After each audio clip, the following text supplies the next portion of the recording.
नमस्कार दोस्तों, स्वागत है आपका हिंदी नॉलेज शो में। तो दोस्तों, ऑपरेशन ओलंपिक गेम्स, मैं कोई यहाँ पर खेलों की बात नहीं कर रहा हूँ। मैं बात कर रहा हूँ अमेरिका इजराइल द्वारा 2010 में चलाए गए एक बहुत ही खुफिया और सीक्रेटिव मिशन के बारे में। और इस ऑपरेशन का मकसद क्या था? दरअसल 2008 के आसपास ऐसे खबरें आ रही थी कि ईरान अपना परमाणु हथियार ऑलमोस्ट तैयार कर चुका है। अब कुछ ही महीने और लगेंगे और ईरान के पास एक परमाणु हथियार मौजूद होगा। लेकिन अमेरिका और इजराइल ये कतई भी नहीं होने देना चाहते थे और इसीलिए इन्होंने ऑपरेशन ओलंपिक गेम्स चलाया। और आप जानकर हैरान होंगे कि इस ऑपरेशन के तहत इन्होंने ना तो कोई मिलिट्री एक्शन लिया ईरान पर, ना ही बमबारी करी, ना ही कोई एयर स्ट्राइक करी, ना ही एक छोटी सी गोली भी चलाई। इन सब के बावजूद इन्होंने ईरान के परमाणु कार्यक्रम को तहस नहस कर दिया। और 2010 में ऑपरेशन ओलंपिक गेम्स का ही नतीजा है कि आज तक भी, यानी 11 साल बाद भी, ईरान एक परमाणु हथियार तैयार नहीं कर पाया है। लेकिन आप में से ज़्यादातर लोग सोच रहे होंगे कि आखिरकार ये ऑपरेशन ओलंपिक गेम्स है क्या।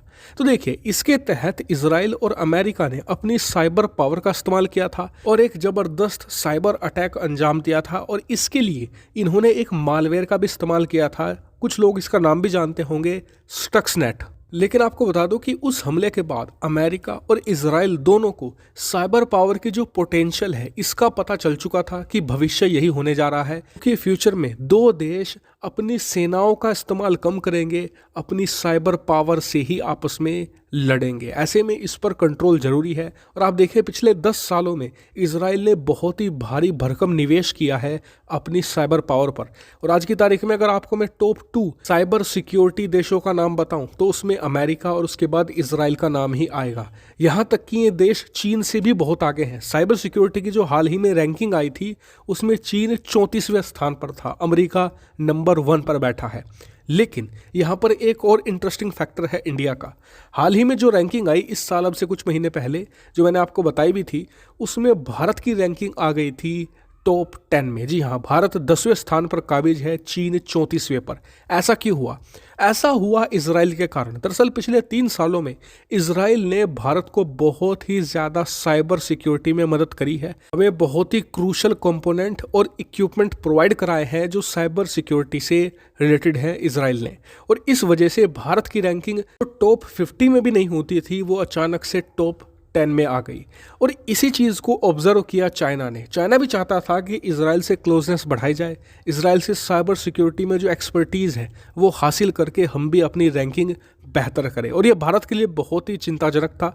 बताया जा रहा था कि पिछले कुछ महीनों से चाइना इन चीज़ों को एक्सप्लोर कर रहा था कि कैसे इजराइल से ये एक्सपर्टीज़ हासिल करी जाए और ऐसे इक्विपमेंट हासिल किए जाएं जिससे कि साइबर सिक्योरिटी में अपनी जो योग्यता है वो बेहतर की जाए। लेकिन आज इजराइल ने चीन को एक करारा झटका दिया है। दरअसल इजराइल ने करीबन 67 यानी कि 67 देशों पर प्रतिबंध लगा दिया है। और इस प्रतिबंध के तहत इजराइल इन 67 देशों को अब कभी भी साइबर सिक्योरिटी से संबंधित इक्विपमेंट और अपनी एक्सपर्टीज प्रोवाइड नहीं कराएगा। ये चीन के लिए एक बहुत ही बड़ा और करारा झटका माना जा रहा है।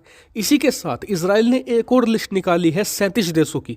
इजराइल अब कहता है कि इन सिर्फ 37 देशों को ही हम अपनी साइबर सिक्योरिटी संबंधित एक्सपर्टीज और जो इक्विपमेंट है वो प्रोवाइड कराएंगे। इन 37 देशों के अलावा हम किसी और की मदद नहीं करने वाले। और आपको जानकर हैरानी होगी कि इन 37 देशों में ज़्यादातर यूरोपियन देश हैं, अमेरिका है, इसके अलावा कुछ और चुनिंदा देश हैं। लेकिन जो सबसे अहम चीज़ ये है कि इन 37 देशों में भारत भी शामिल है। जी हाँ, भारत को भी साइबर इक्विपमेंट और जो एक्सपर्टीज़ है वो इजराइल प्रोवाइड कराता रहेगा। और उम्मीद जताई जा रही है कि भारत आने वाले 2 साल के अंदर टॉप 5 रैंकिंग में आ जाएगा, यानी कि भारत 5वां सबसे ताकतवर साइबर सिक्योरिटी वाला देश बन जाएगा। तो इजराइल की इस रैंकिंग पर आपका क्या विचार है? कमेंट करके जरूर बताएगा। साथ ही वीडियो को शेयर कीजिएगा और चैनल को सब्सक्राइब करना बिल्कुल मत भूलिएगा। Thank you very much for watching video.